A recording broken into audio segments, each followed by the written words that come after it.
আরজি করে মহিলা চিকিৎসক খুন, প্রায় 2 সপ্তাহ কেটে গেছে, এখনও ধরা পড়ল না আসল অপরাধী। পোস্টমর্টম রিপোর্ট বলছে যে ধর্ষণ করে খুন করা হয়েছে ওই মহিলা চিকিৎসককে। গোটা ভারতবর্ষ সহ গোটা বিশ্ব উত্তাল, পথে নেমেছে লক্ষ লক্ষ মানুষ। সুপ্রিম কোর্টের মতে পুলিশ কেন এফআইআর করতে গাফিলতি করেছে, কিন্তু প্রাথমিকভাবে এই ধর্ষণ এবং খুনকে কেন আত্মহত্যা বলে চালানোর চেষ্টা করা হলো। প্রশ্ন অনেক। কেন তড়িঘড়ি মৃতদেহকে সৎকার করে দেওয়া হলো, কেন তড়িঘড়ি সেমিনার রুমের হলের দেওয়াল ভেঙে ফেলা হলো? প্রশ্ন কিন্তু একাধিক, কিন্তু উত্তর কোথায়? চলুন আজকের আমরা এই ভিডিওতে ডিসকাস করব আরজি করে ঠিক কী ঘটনা ঘটলো এবং আসল অপরাধী কে হতে পারে। এখানেই সিবিআইয়ের মনে সন্দেহ দানা বাজছে যে কেন এত রুম থাকতে ধুলো ভরা পোডিয়ামের ওই রুমেই কেন অভয়া ঘুমোতে গেল, যার নিচ থেকে গেছে ইলেকট্রিক তার।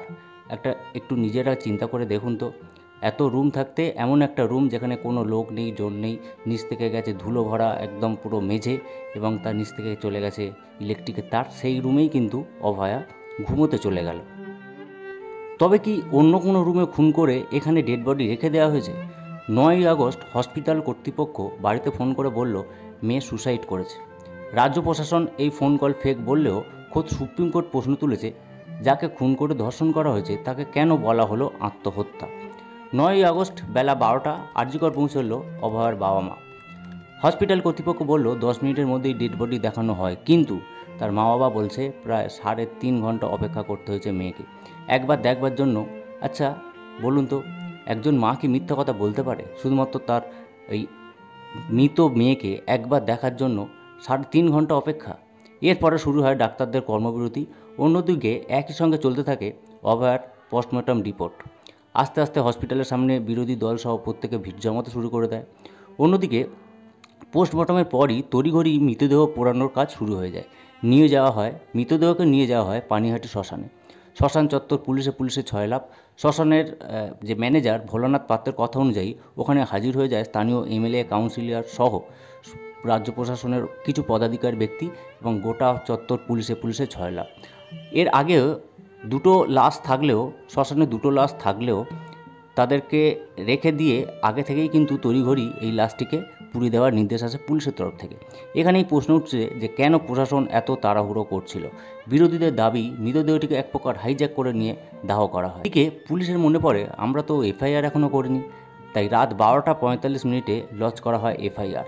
দেহ উদ্ধার করার প্রায় 16 ঘন্টা পর, আর ততক্ষণে উত্তাল গোটা বাংলা। 10ই আগস্ট তৎপরতা দেখালো পুলিশ। হেডফোনের সূত্র ধরে সঞ্জয় নামক এক মাতাল সিভিক ভলেন্টিয়ারকে অ্যারেস্ট করা হলো, কিন্তু রাজ্যের মানুষের বিশ্বাস হলো না। সঞ্জয় আসলে বলির পাঁঠা, তাকে সামনে রেখে আড়াল করা হচ্ছে আসল অপরাধীকে, তাই নয় কি? আপনারা একটু নিজেরা বিবেচনা করে দেখবেন।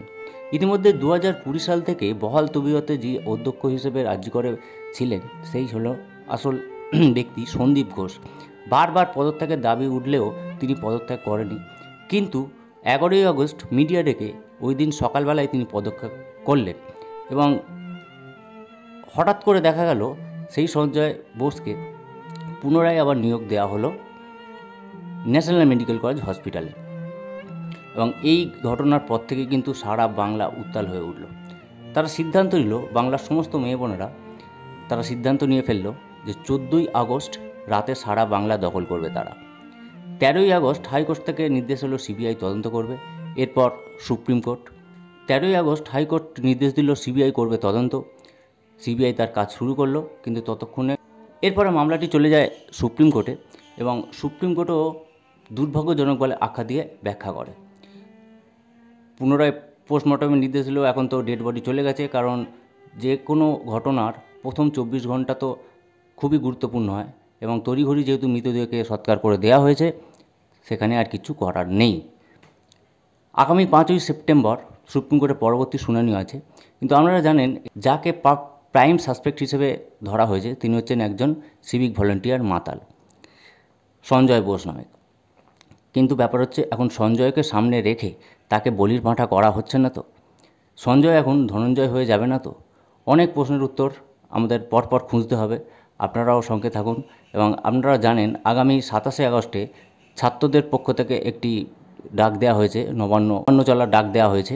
তো সেখানে কি হয় অবশ্যই আমাদের চোখ রাখতে হবে এবং পরবর্তী ঘটনা আমাদের সকলের কাছেই আসবে। আপনারা অবশ্যই চ্যানেলটিকে সাবস্ক্রাইব করে আমাদেরকে সাপোর্ট করুন। চলুন আমরা জানতে পারবো ঠিক কী ঘটনা ঘটছে এবং বর্তমান বাংলার পরিস্থিতি কী।